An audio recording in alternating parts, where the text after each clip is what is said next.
waxaan rabaa inaan meeshaan uga mahadceliyo dowladda federaalka Soomaaliya oo ugu horeeyo madaxweynaha jamhuuriyadda federaalka ra'iisul wasaaraha Xasan Cali Khayre golaha wasiirada waxaan rabaa inaan farxadda ay nala wadaageen oo ah inay noo kordhiyeen mushaarkii aan ku faraxsanahay ayagana aan uga mahadcelino sida ay tabashadii aan qabnay ama mushaarkii nagu yaraay oo aan noogu kordhiyeen oo mahadcelinaynaa waxaan rabaa inaan halkan baaq uga soo jeediyo golaha shacab dejinta sida gudoomiyaha baarlamaanka iyo gudoomiye ku-xigeenkiisa inay noo ansixiyaan farxadda ayna siiyeen xukuumadda iyo golaha wasiirada si aanu ayagana aan uga helno inay farxaddii ay nooga qayb qaateen waxaan rabaa inaan dhammaan aan dowladda federaalka ee Soomaaliya aan uga mahadceliyo sida ay u garteen inay baahidii naheeday iyo mushaarkii nagu yaraay ay noo badiyaan waxaan mar labaad u mahadceliyaa ra'iisul wasaaraha Xasan Cali Khayre iyo golihiisa wasiirada oo nala wadaagay inay noo ansixiyeen miisaaniyadda sanadkan in ay noo kordhiyeen mushaarka waxaan u aragnaa inay xukuumadda Soomaaliya madaxweynaha ra'iisul wasaaraha golaha wasiiradu inay mushaarka noola ansixiyo noola kordhiyo waa midaan ku fikireen baarlamaanka sharafta waxaan ka codsaynaa inay mushaarka noo ansixiyaan wax badan ay nagu soo kordhinaysaa in cadawga la baacsado nolosha hadda aan ku jirno mid ka fiican aan galno wax badan ay soo kordhinaysaa dowladda Soomaaliya waxa uu baaqi lahay ciidamada xoogga dalka Soomaaliyeed meel ka soo jooga in la garab istaago naf iyo maal wixii dowladda ay nagu dhaantay ay nagu bixiso taasaan ugu baaqi lahaa aad iyo aad ra'iisul wasaaraha iyo golaha wasiiradu boqolkiiba boqol waxaan ugu mahadcelinayaa mushaaraadka ay noo kordhiyeen mushaarka aniga shakhsiyan iskari ahaan markaan ka hadlo waxaan ku faraxsanahay shaqada aan lahay inaan laba jibaari karo haddii saaka lii kordhiyo askarta mushaarka loo kordhiyay aad iyo aad aan ugu faraxsanahay wax badan ay ka bedelaysaa baarlamaanka ilaa heer madaxweyne ra'iisul wasaaraha golaha baarlamaanka waxa ka codsanaa horta waa ku mahadsan yihiin lacagtaas oo kordhintaas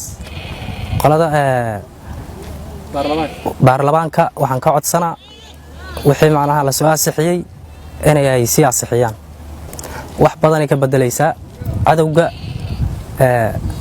waa la dagaalami jirnay annagoo aan xuquuq lahayn haddana wax yar oo gunnaah oo $100 aan qaadan jirnay haddii 100 kale lagu sii kordhiyay ay 200 lacagtii ay gaartay aad iyo aad buurahan galaynaa cadawga buurahan ka saaraynaa meel walbay galaan ugu daba galaynaa insha Allah aad iyo aad waxaan jeclahay inaan moraalku uu sii dhismaayo ku daba istaagna cadawgaas anagoo baahan aan la dagaalami jirnay buurahan ka saari jirnay meel walbay galaan aan la gali jirnay haddana aad iyo aad waxaan dadweynaha u sheegaa amba shacabka ha ahaato ama baarlamaanka ha ahaato waxaan u sheegaa in meel walbay galaan uga daba galayn oo la dagaalamay inta maaragtay oo dhaliirtaas ay wax ay ka dambeeyaan ciidamada xoogga dalka Soomaaliyeed kamid ah baarlamaanka waxaan ka codsanaa lacagtaas oo miisaaniyadda loo soo kordhiyay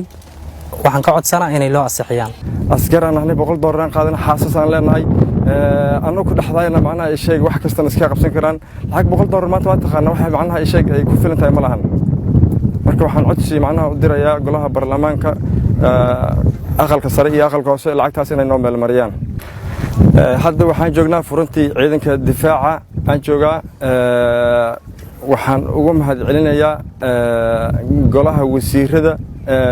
iyo macnaha madaxweynaha iyo ra'iisul wasaaraha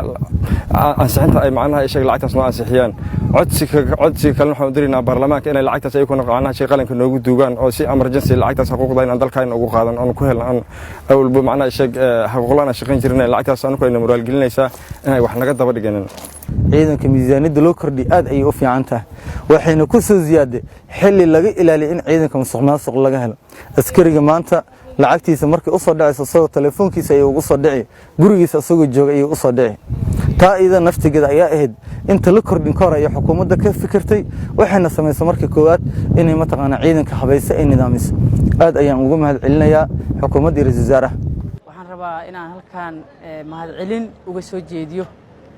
xukuumaddeena sharafta leh ra'iisul wasaaraha Xasan Cali Khayre iyo xukuumaddiisa runtii golaha wasiirada oo ansixiyay miisaaniyadda ciidamada booliiska iyo militariga runtii ka booliis ahaan annaga waxaan u faraxsanahay runtii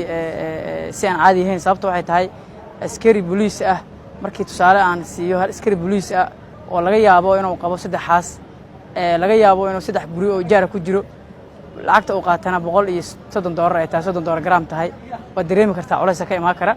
marka runtii anagu waxay noo tahay farxad gooni ah oo runtii de maalmahan aad ayay runtii moraalkeen uga bedelaa kii hore waxaan leenahay golaha wasiirada aad ay u mahadsan yihiin ra'iisul jamhuuriyadda federaalka Soomaaliya Xasan Cali Khayre oo noo gartay runtii in ciidamada marxaladda ay ku jiraan laga bedelo runtii de aad ayaan ugu mahad celinayaa garashadiisa iyo dadaalka uu ku wada ciidamada inuu dhiso runtii waxa waaye waxaan leeyahay waa ilaahay garabkaaga ha galo annaguna de waxaan ku dhimo doonaa halganka qaranka inaan u taagnaan inta nafta ruuxa nagu jiro waxaan rabaa inaan baaq u diro golaha sharci dejinta oo runtii ah baarlamaankeena jamhuuriyadda federaalka Soomaaliya oo ugu horeeyo golaha gudoomiyaha baarlamaanka iyo gudoomiye ku-xigeenadiisa iyo baarlamaanka guud inay iyaguna ay ka qaataan doorkooda maadaama ay xukuumaddu soo ansixisay golaha baarlamaankuna inay ansixiyaan maadaama ciidanku ay yihiin lafdhabarka qaranka Soomaaliyeed waayo qaran ma shaqeey karo qaran aan ciidan lahayn qaran ciidan aan lahayn ma shaqeey karo ciidankuna haday xoogaa ay jiraan oo muxuu ahaa wax ka siihiin wuxuu baahan yahay la kaabo sida golaha wasiirada u soo garteen waxaan ka codsanaynaa iyaguna inay gartaan inay miisaaniyadaas noo ansixiyaan oo runtii farxadeena ay iyaguna ay dhameystiraan haddii Ilaahay idmo waxaan rabaa inaan ku soo koobo mahad celin labaad dawladda madaxweynaha jamhuuriyadda federaalka Soomaaliya ugu horeeyo ra'iisul wasaaraha jamhuuriyadda iyo golaha muxuu ahaa sharci dejinta inta waxaan rabaa inaan mahad celiyo maadaama ay noo garteen in aan ka baxno xoogaa tabashada aan tabanaynay oo runtii mushaarka ay noo kordhiyeen sargaal ka tirsan xoogga dalka Soomaaliyeed qaybta 27aad guutada 5aad taliyaha ururka 39aad anigoo ah waxaan aad iyo aad ugu mahad celinayaa golaha wasiirada ee meel mariyay mushaarka ciidanka ee lacagta ay ugu dareen oo dhan $70 halkii awal ay ka qaadan jireen $100 iyo $130 halkii ka qaadan jireen maadaama hadda ay ugu dareen $70 ee golaha wasiirada iyo waa ansixiyeen ciidanka inay qaataan lacagtaasi aad ayaan ugu mahad celinayaa ra'iisul wasaare Xasan Cali Khayre iyo madaxweyne Maxamed Cabdullaahi Farmaajo waxaan u maleynayaa in aad loogu xanto inay ciidamada aad u jecel yihiin waxaan leeyahay waa waxa dalkiina dadkiina u qabateen sida aad noogu dadaasheen ciidankaasi mishaarka ugu kordhiseen waad ku mahadsantihiin waxay ku mahadsiin wasaaraha golaha wasiirada mishaar kulinta ciidamada xoogga dalka Soomaaliya lagu sameeyay waxaan ka codsanaa baarlamaanka inaan ansixiyaan howlahan shaqo waxay ku kordhinaysaa inaan shaqadii awal aan hayno aan iska wax u qabsan ugu shaqeynayno dadka haddana inaan sii kordhino aan shaqada si laba jibaarno aan cadow sidii u baxsan jirnay si ka daran u sii baxsan waxaan baaq u dariyaa inay ciidamada xoogga dalka Soomaaliya garab istaagaan ra'iisul wasaaraha madaxweynaha inay ciidanka xoogga dalka ay garab istaagaan ayaga dalka iyo dadka iyo diinta u dhaartay in mar walbaba ay garab istaagaan ciidamada xoogga dalka Soomaaliya waxaan ku faraxsanahay mushaarka ay noo kordhisay dawladda Soomaaliya waxaana ka codsanaynaa golaha baarlamaanka inay ansixiyaan mushaarka loo kordhiyay ciidanka xoogga maadaama aan nahay ciidankii dalka iyo diinta u taagnaay una dhimanayay waxaan ka codsanaynaa inay ansixiyaan waxaan ka codsanaynaa marka inay noo ansixiyaan maadaama ciidankii dalka iyo diinta u dhimanayay aan nahay annagana waxaan ballan qaadaynaa intii naga nool yahay inaan dalka iyo diinta aan difaacno insha Allah waxaan ku faraxsanahay ciidanka mushaarka oo loo kordhiyay waa ku faraxsanahay baarlamaanka waxaan ka codsaynaa in ciidanka mushaarkiisa ay noo ansixiyaan annagana dalka iyo diinta waa u taagannahay 40 saac waxaan ku faraxsanahay dawladda Soomaaliya mushaarka ciidanka ay kordhiyay si aad iyo aad aan ugu faraxsanahay annaguna waxaan ka ballan qaadaynaa dalka iyo diinta iyo dadka inaan si fiican ugu shaqeyno haddii Ilaahay idmo awal horena waa u shaqeyn jirnay baarlamaankana waxaan ka codsaynaa mushaarkaas macnaha naloo kordhiyay waa xuquuqda inay noo ansixiyaan annaguna markasta si aad iyo aad aan ugu faraxsanahay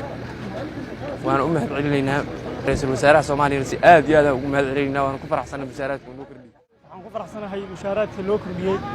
maadaama annagu ciidamadii dalka oo diinta iyo dadka u shaqeynaya aan nahay ayaan ku faraxsanahay waxaa waaye baarlamaanka soomaaliyana waxaan ka rabnaa dowladda inay noo ansixiyaan mushaaraadka naloo kordhiyey sida sharafta le dowladda soomaaliya noogu kordhiday inay noo ansixiyaan waa ku mahadsan yihiin ra-iisul wasaaraha iyo waa ku mahadsan yihiin